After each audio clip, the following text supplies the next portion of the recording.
You look beautiful. You haven't even looked at me. How do you know? I am looking. I can't take my eyes off you. You have great looking hair. Yeah.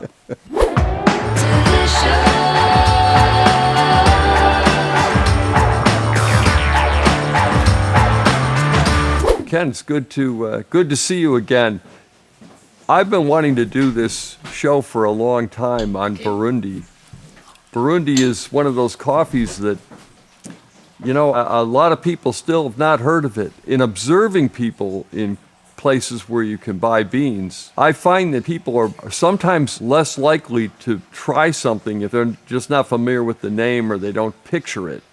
And Burundi is, I think, still one of those coffees. You know, they know Kenya, they know Rwanda, but they may not know Burundi, and it's from the same basic region. Most people don't know where Burundi is. I'm not sure I did until I started drinking the coffee. It's in Central Africa, what's called the African Great Lakes region, where these enormous lakes at the head of the Nile River. And Burundi is this little country right here. It's probably about the size of Delaware, and right above it is Rwanda, another great coffee growing region. Here's Tanzania, there's Kenya up here, Ethiopia farther up, and the Democratic Republic of the Congo grows coffee right along here. But we're going to be talking about Burundi today. Is there a way you would describe the taste profiles of the different countries? If you look at it, the African Great Lakes region, where the head of the Nile, it's all these huge lakes. That region has a fairly distinctive and coherent cup profile in the traditional cup profile, before the producers start messing around with different processing methods. Those countries are Rwanda, as you said, Burundi, Democratic Republic of Congo, used to be Zaire. They have a growing region for Arabica right next to the Great Lakes across the lake from Rwanda. Uganda is a little corner of Uganda as part of that. That's pretty coherent, and that's one style. If you move towards the Indian Ocean from there, you get to a different mountain range, and that's the range where Kenya, the central Kenya great coffees, and also Tanzania, the northern Tanzania coffees. If you're looking for a landmark on a map, it'd be Mount Kilimanjaro, which is close to the border with Kenya, but in Tanzania. That's a different style, somewhat different style of coffee. Now, is it just the terroir itself that varies, that gives it, or is there a... No. What are all the factors? The characteristics of the Central African coffees, including Burundi, are very high elevations and varieties that are related to Bourbon. As some viewers will know, Bourbon and Typica are the two great branches of coffee that were disseminated around the world. I mean, Ethiopia has its own coffees, Yemen has its own coffees. Around the world, the main streams are Bourbon and Typica, Typica being the first. Bourbon coming from the island of Reunion. Bourbon was taken to Latin America, I think, fairly early in the history of coffee, probably the early 19th century. But it wasn't taken to Africa until fairly late. When it was taken to Africa, there were no other varieties there growing. In other words, the African coffee industry started with Bourbon, unlike Latin America, which started with Typica and has developed a whole bunch of different varieties that I think have diluted in some way that I don't understand, diluted Bourbon. So the Bourbon is not as distinctive usually when it's grown in Latin America. But in Africa, where it's been dominant for years, it's developed a certain kind of character. I forgot to talk about processing method. The processing method is washed processing, where the fruit residue is removed from the parchment coffee before it's dried. They tend to do a complex two-stage processing method. After the beans, the skins are removed from the beans or they're pulped, there's a dry ferment, meaning that it's a kind of a soupy, no added water, bean soup, thick bean soup sort of thing. And there's a period, maybe 12 hours or 24, depends on where it is, that the dry process is carried, a dry ferment. Not dry process, dry ferment process is carried out. Then there's usually water added to the tanks. Then the coffee is washed. So the pulp, the loosened pulp that's been loosened by the ferment is washed off. But then they put it in another tank in clean water and they soak it again. Some people call it a second ferment. Technically, I don't think it's a ferment because there's no material left to ferment, really. It creates a very clean, final clean taste because the last of the material, the pulpy stuff, the fruit flesh, the mucilage has been removed. So that's characteristic. It's often called the double washed method, so on. That method plus the Bourbon varieties, which are many, but they're all related to Bourbon. Those are the two, and the high elevations. Interesting. I admit that not the coffees I'm most familiar with. When I taste them, the instant impression I got is you said they were overall clean. We'll get into this when we go through and taste. But I could tell you the brightness and the big flavor footprint overall is really awesome in these coffees. That's a general characteristic that I would say jumps out. Right. I think that the acidity is usually contexted in the bean. It's like notes played on a cello instead of a violin, maybe. But I think that's true. I mean, this is the characteristic or legacy cup of Central Africa that we're talking about. I should say, too, that in Kenya they grow different varieties. They're variations on Bourbon, but they're unique to Kenya. Now they've hauled one of them, SL28, out all over the world now. Those varieties are not the same as the Central African varieties. They had the same genesis from Bourbon, but they're different. Something different, yeah. So, in an unusual moment has been reached here. I'm finished talking. Well, we'll save this episode for a sweeps week. Right. I think at some point we need to talk a little bit about the structure of the industry, of the coffee growing industry in Central Africa, and particularly Burundi. It's small producers. They produce very little coffee, maybe finished coffee, maybe one bag of 120 pounds, a typical coffee bag, or 150 per farmer. Wow. And apparently there are about 800,000 farmers in the little country of Burundi. The farmers take their coffee cherry, the coffee fruit, to places called washing stations. This is typical of Africa. And the washing stations may be owned by exporters. Some of them are part of very idealistic development projects. The cherry is then processed by the owners or the directors of these washing stations. That's the key moment. The choices that are made by the directors or managers of the washing stations. Right now, in Burundi, as in all over the coffee world, these managers are experimenting with other processing methods other than the classic Central Africa washed method that I described, the double wash. And maybe at this point I should say that the challenge for me today will be to try to identify the processing method. Is the processing method a traditional double washed Burundi process, or is it a natural process where the coffee's dried in the cherries, or is it a honey process? Burundi people have not been very adventurous, so I don't think we'll have any anaerobic or fancy processes, but we might. When you brought up bringing it to the washing station, it occurred to me one of the coffees we're going to have today, the owner of the roastery, she told me she grew up in the coffee business. Her father was a grower, and she recalls walking 30 miles with the green coffee on her head with other people who work in their family farm.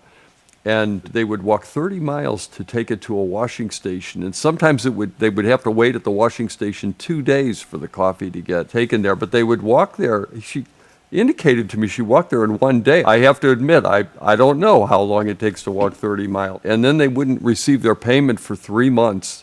But she said they would have a great celebration when they received the payment. Was that in Burundi? Yeah, in Burundi. Yeah. Great. So we'll get a chance to try. I don't think it's her coffee that she roasts currently, but her family still grows coffee there. That was fascinating talking with her. I'll tell you what, I'm ready to have some coffee. That is just one lovely aroma. Isn't it, though? It's complex and balanced. There's plenty going on. It's all somehow coherent. Now, right at the heart of this aroma, I'll try to describe it, is the characteristic Central African or Burundi aromatic complex. You get low-tone fruit like cherry. Yeah, cherry is pronounced. There's some chocolate. I think rather than cocoa, I'd call it chocolate because it's sweet. And you smell those tremendous flowers. Wow. They don't soar above the profile like you might have in Ethiopia, but they're deep, right in the profile. Just beautiful. I want to say lily, perhaps. Not an Easter lily. It's not as lush as that. But tiger lily, perhaps. But you could find a lot of pleasing, sweet flowers in this if you cared to. There's a scent, a nearby scent. Well, it's couldn't get too much better than this. No, it really couldn't.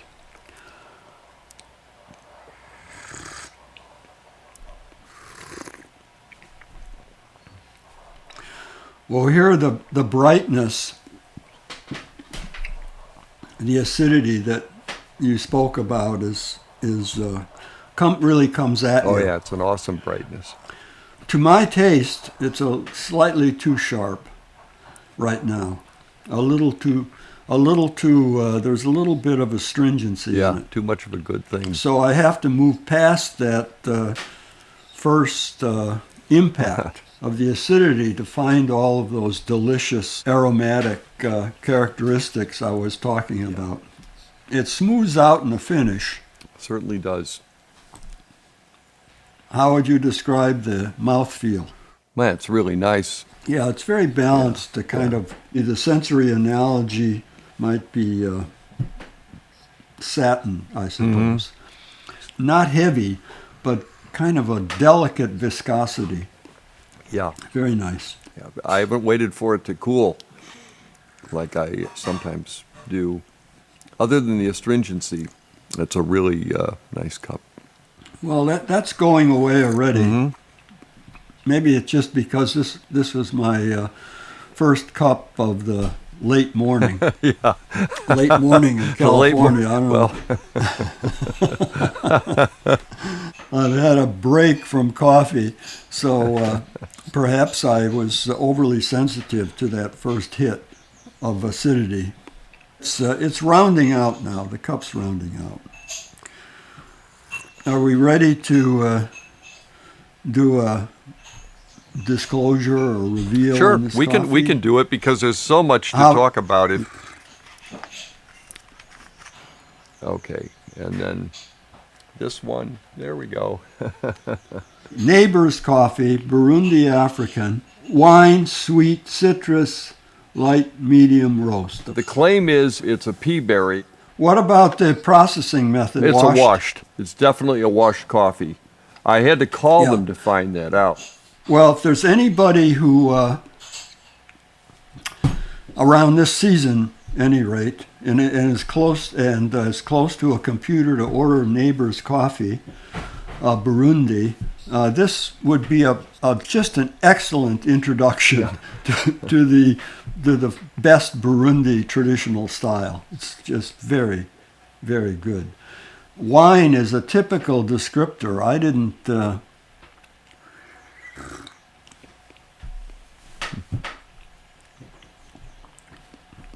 I can get wine, Yeah. red wine or kind of claret. Let me try. I suppose that was the notes I was calling cherry. It would have to be a kind of a grapey wine, I think. Yeah. A kind of a accessible red wine, Yeah. I guess, table wine. But beautiful coffee. It's the kind of coffee that drinks well for a long time. Yeah. Yeah. I'm not talking much because I'm drinking. The country is so small, and the coffee growing regions are so compact and close to one another that I'm not persuaded by the differences that some people find in these between these regions. I think people who really track Burundi and Central African coffees, they go by the washing station. They observe and have loyalty to certain washing stations because they bring in coffee from a kind of a coherent region around the washing station, and the processing is consistent. Usually the roasters don't give us the washing station. Sometimes they do. I had a couple that did. This one did not, although they did tell me that they've had the same person they've procured their coffee from for years, and they're a roaster that's established in 1972. That cherry, possibly wine character is coming up beautifully. So is that semi-dry chocolate note, or Yeah. sweet cocoa, I guess. Yeah. What a coffee. Well, without getting technical, associating with the aromas, I'm really getting a tropical nose in this one. Banana, papaya, maybe mango. I don't know. Not quite. Getting any peach? Are you getting any peach? Peach. Well, yeah, peach. Peach is North America's mango, right? Oh, that's correct. Right. Yeah. I didn't think of that, but yeah. Yeah, this is more mango than peach Yeah. to me because it has a little bit of a terpene twist to it. Lovely. Another lovely Yeah. coffee. More high-toned, not as deep and resonant as the Neighbor's coffee. If you just started paying attention to the show, Neighbor's Coffee is not person next door, but it's a coffee company that we just tasted a wonderful Burundi. This is delightful, but in a very different way. I think it's similar. Do you? In Really? some ways. Tell me. It has a kind of a deeper toned fruit, like the first one, like Yeah. the Neighbor's Coffee. Yeah. The acidity is higher toned, I think, and brighter, but they're both sweet. And they both have that sort of Central African resonance, roundness, a sort of a characteristic that embraces all of the aromatic notes, but it is higher toned. I don't want to identify one fruit, but there's banana in there for me somewhere. That's sort of knitting together the other higher toned, I see. more distinctive fruit notes. I think I am getting that now that it was very hot initially. A tremendous sweetness right deep in the middle of, Really, yeah. of the profile. Yeah, it's Well, let's see fruity. how it tastes. Well, here I'm getting something distinctly winey, wine-like, in the mouth, on the palate. As usual, the aromatic fireworks sort of diminish a little when you drink a coffee when it's hot, but they're there, and they're going to become more explicit as it cools.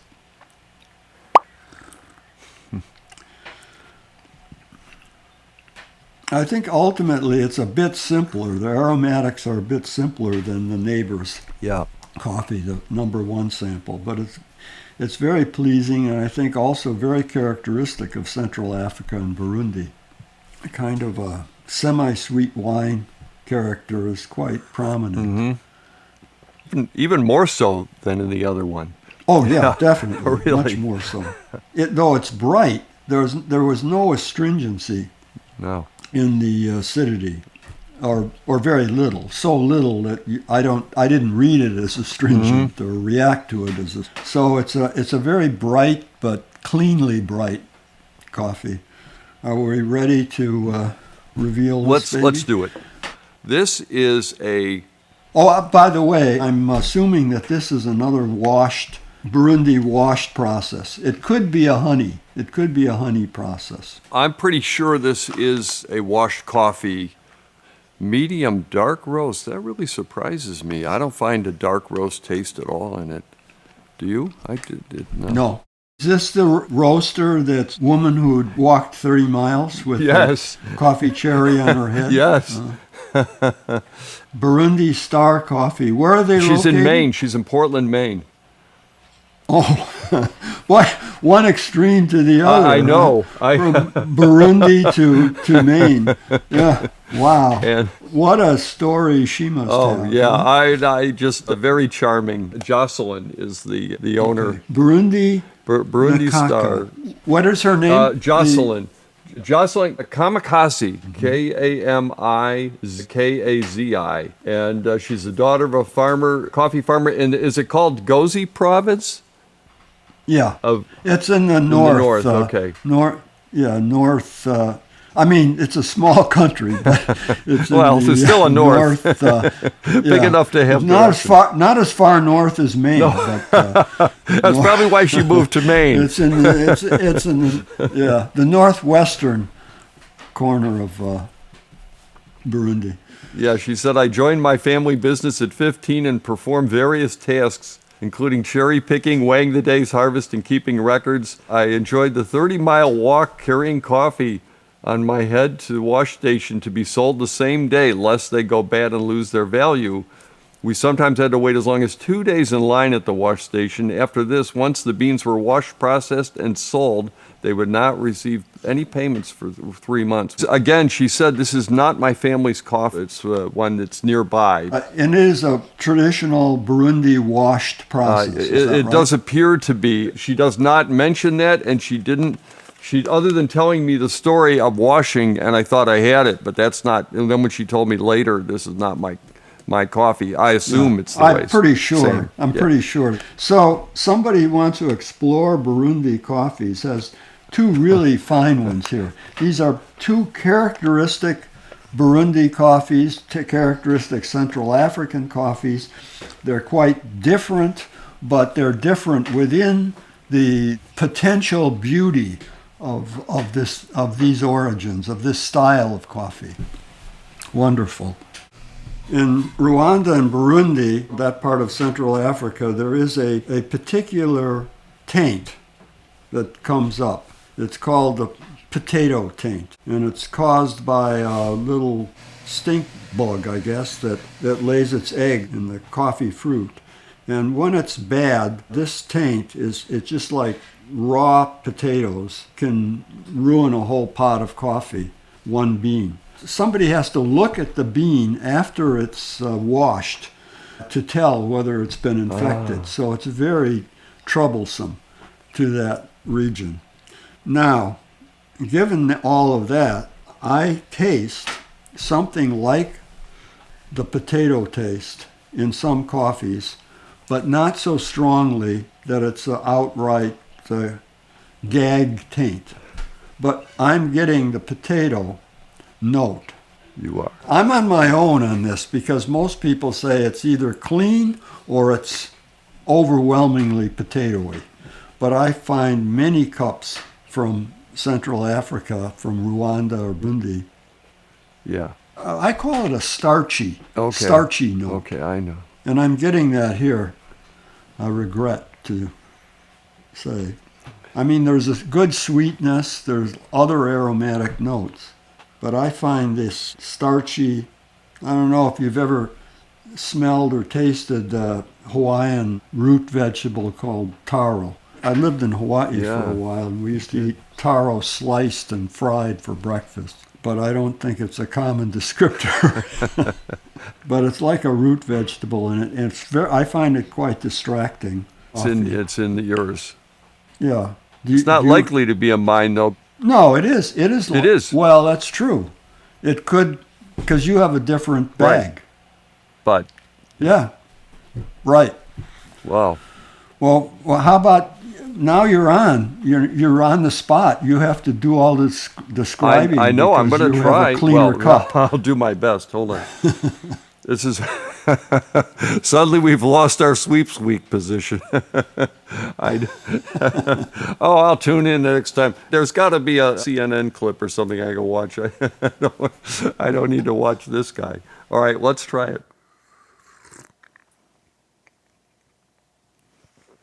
Well, I can't claim that it's the same thing you're tasting, but it is not a pleasant taste that I'm getting from this. Maybe it's, that I'm listening to this, but it's different. Hold on. Let me, very different than either of the two. We could go to the positives and say it has a good mouthfeel. Yeah, the mouthfeel's fine. And there is a good sweetness, but there's an aromatic complex that I don't find attractive. Yeah. But let's try to find a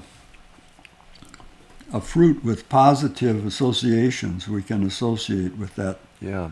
As it cools, I'm getting a lessening of it. But yeah, I am too. It's sort of quieting down to being just a reasonable, low-toned, balanced coffee. Yeah. That aromatic note is maybe we're getting used to it, or maybe it's sort of fading into the general context of the cup. There is a kind of acidity that I could call winey in it. Mm-hmm. But it is curious. This particular taste, it's like fruit, but for me it sort of nudges too far over towards a root vegetable. It's certainly more vegetal than fruit-like to me. Right. Vegetal is a good word. Thank you. It's fruit, but it has a kind of vegetal.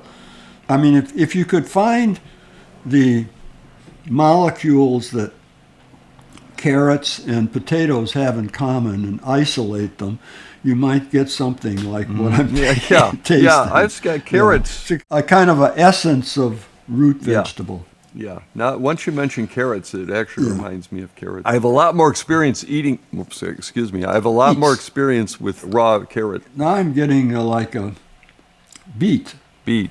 Root vegetable, and then there's the wine. I think we could probably find some floral notes in it. Yeah. I don't get any chocolate. No cocoa or chocolate.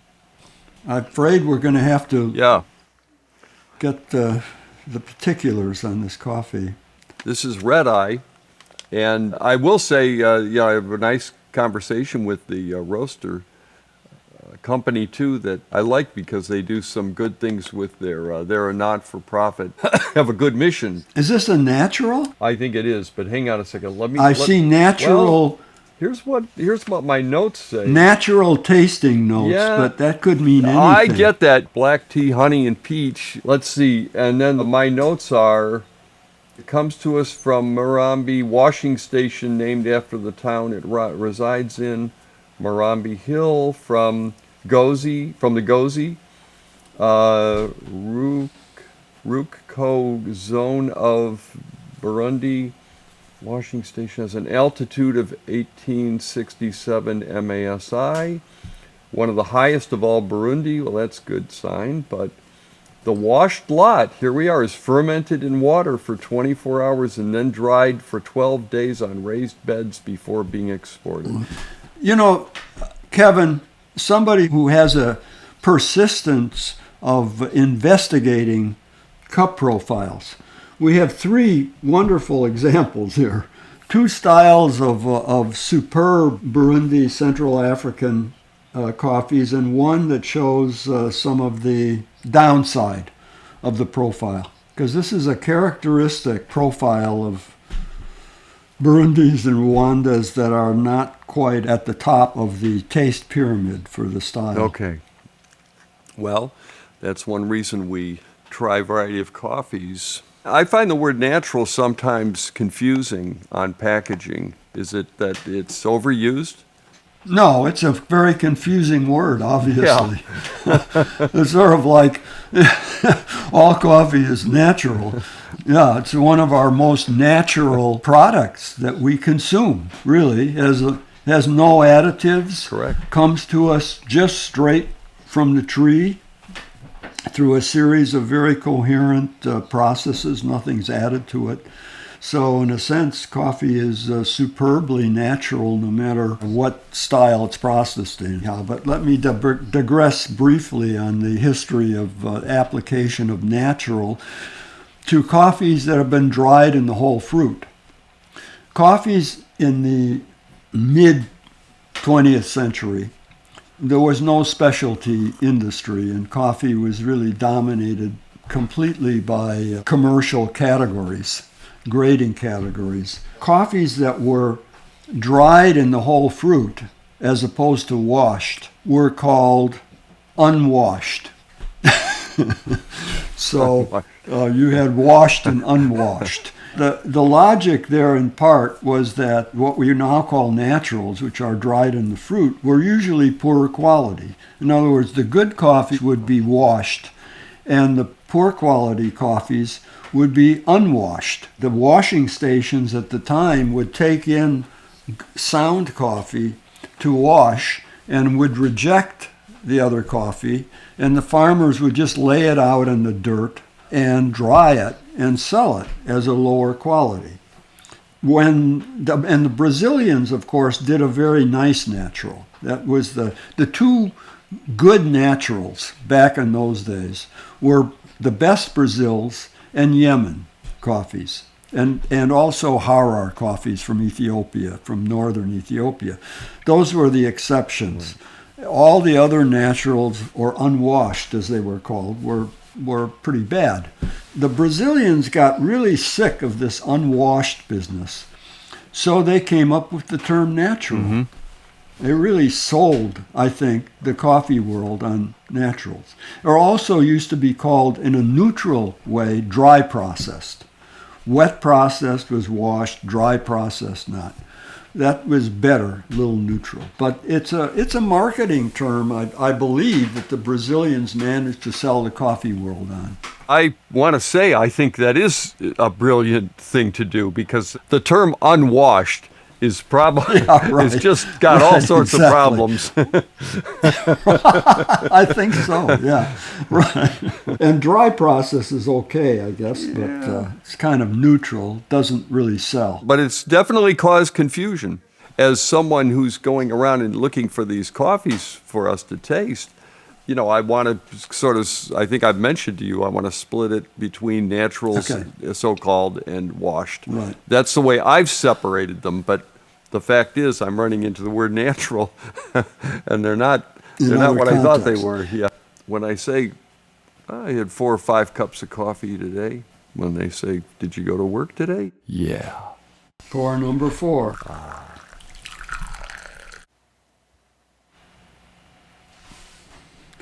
It's a very kind of restrained version of Neighbor's coffee. Neighbor's Peaberry. It's kind of a quieter. Yeah.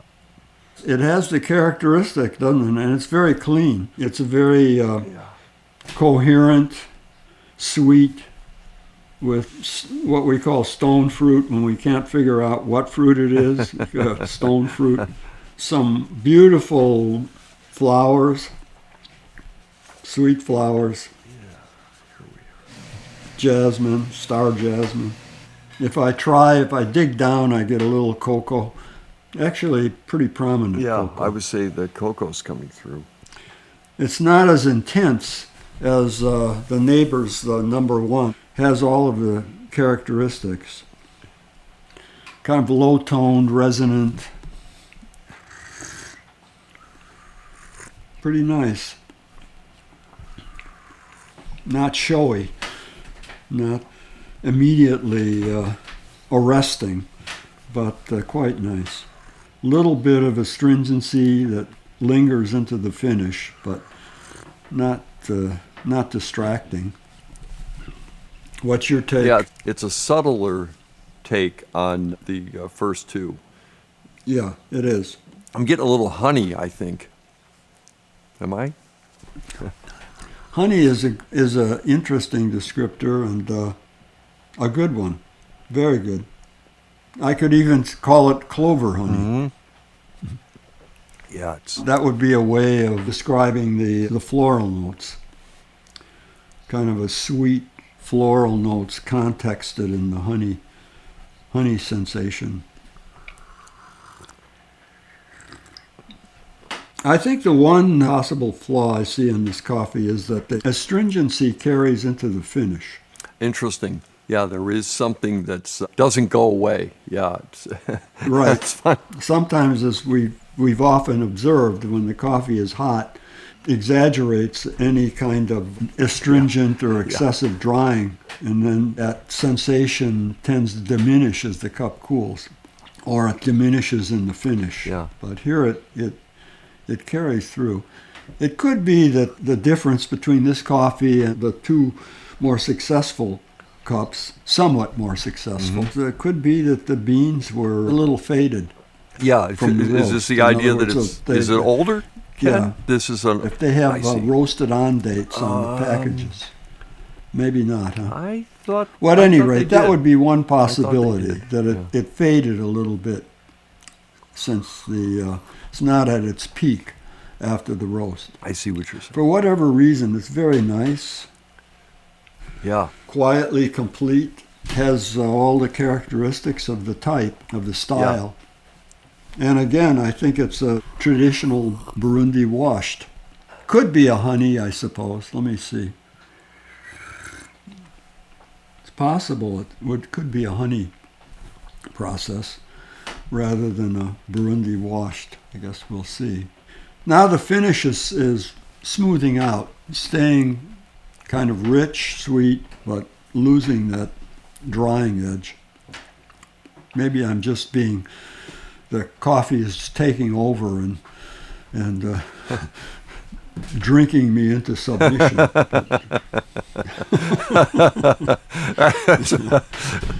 I love the way you laugh at my jokes, Kevin. that was good. No, I don't know. It's an excellent characteristic. You have anything more to say before we reveal it? Interestingly, this would be probably the safest of the coffees we've had today. So I'm thinking of certain people that I always have a problem with. Either the coffee's too much for them, it's too bright, or it's too flavorful. This coffee's the subtleness, I think, works in its favor. Other than the little bit of astringency, which is maybe fading a little. Probably a very pleasant tasting coffee for many people. You notice that it doesn't have the range that's, for example, the First number one first Neighbors yeah, had. Yeah. Neighbors had, there's a big range of aromatic notes. Here it's a narrower it's range. just almost. And the fact that we're identifying the florals as a context that are enveloped in the honey note is a symptom of this sort of it's a tighter range of aromatic notes, but pleasant. Let's see what we have here. Jamison Coffee, I see. Jamison. Can you zoom I in see on one, Dennis? Some mountains. Burundi Kayanza. Kayanza is another province in northern Burundi, and one that's very admired for its coffees. Honey. You got it. And cocoa. Honey and cocoa. Okay. Again, I would go mango for my stone For the fruit, stone not fruit, peach, yeah. but peach is okay. And it's washed. So we have 4 variations. It's interesting that these coffees are very true to type. Yeah, they are. All 4 of them. And this was the roaster that told me it's a natural coffee. They obviously still meant washed. Pretty good crowd pleaser. Boy, this has flowers at the top. Nice. The most floral of the 5 samples by them. This is a floral coffee, yes. Flower bomb. Flower bomb. I was looking for a way to say fruit bomb and without using the word fruit. That would be it. Oh, yes. I'm getting the rest of Burundi, Central Africa complex. Flowers seem to be flowing up to the top, making a very vivid first impression. So I have to reach down under the flowers to get to the, again, I'm going with mango, It's a fruit of some kind. the fruit, the stone fruit. You know, we haven't talked about aromatic wood. This has a little bit of Wood to it, huh? a cedar. Cedar. maybe. Oh, yeah. Okay, I'll take that. Picked it out of the pile. I'm really getting a lot of cedar. Yeah. Very nice. It seems to be influencing the fruit, sort of like a mango or a peach shut up in a cedar box. And I'm getting the cocoa. Very nice cocoa. Yeah, this has a lot of aromatic stuff going on. Really nice. This may be really obscure, what I'm going to say next. I think what I'm associating with wood notes influencing the fruit and the flowers is really a kind of a positive version of that starchy note that we got in number 3. Oh, yeah, okay. I think I know what you're referring to.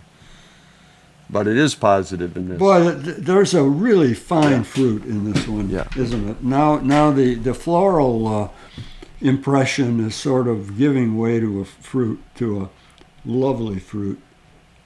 It's lovely. Well, I got to get my nose out of that one. I just burned it.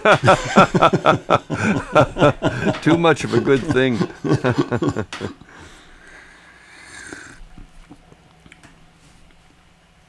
Very balanced cup. Very nice. The acidity is sweet and well contexted. In the rest of the cup, it doesn't dominate, just enlivens and adds vibrancy to the profile. Yeah.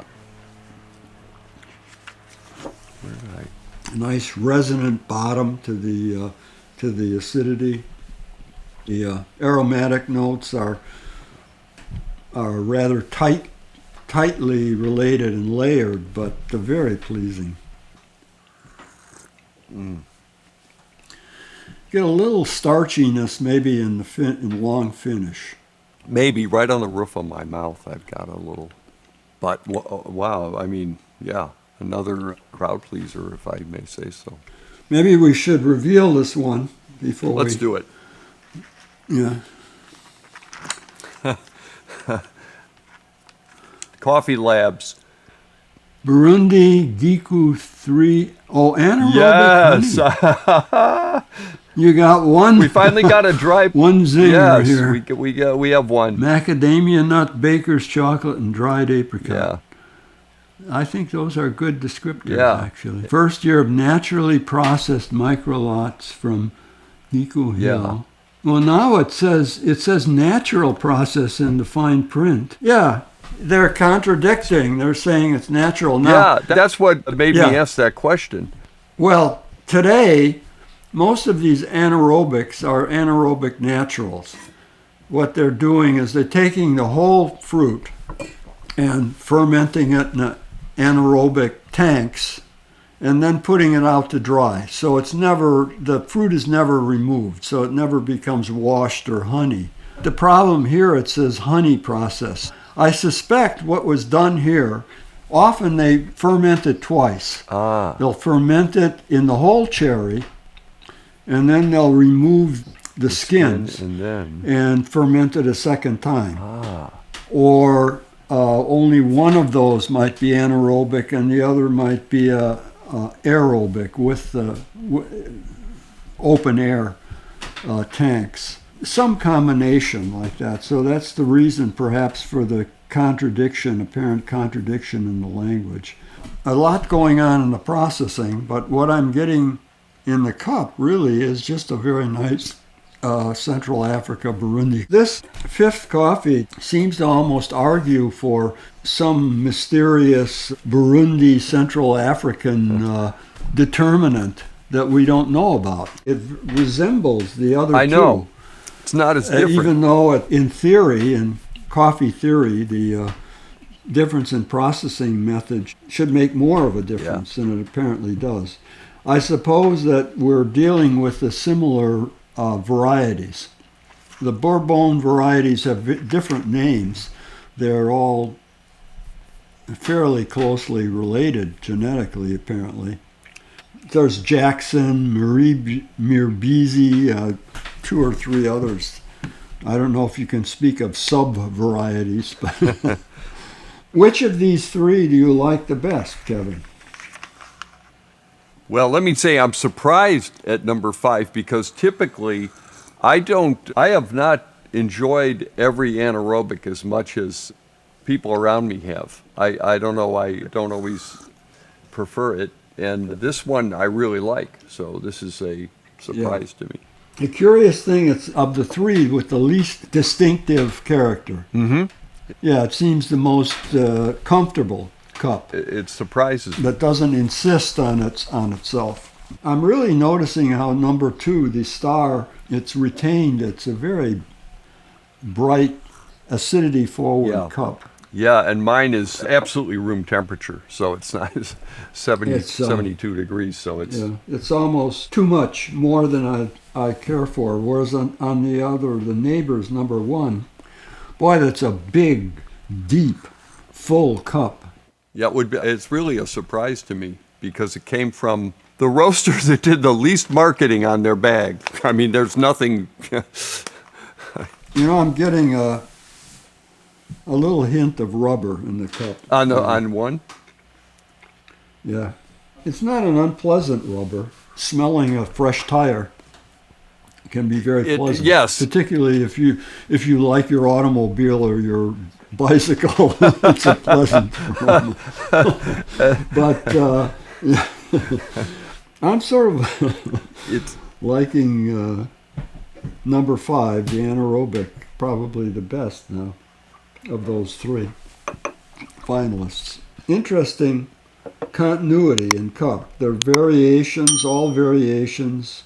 At least for me, you can tell that there's an association among them. Tendency for stone fruit and the slight depth and fullness, resonance.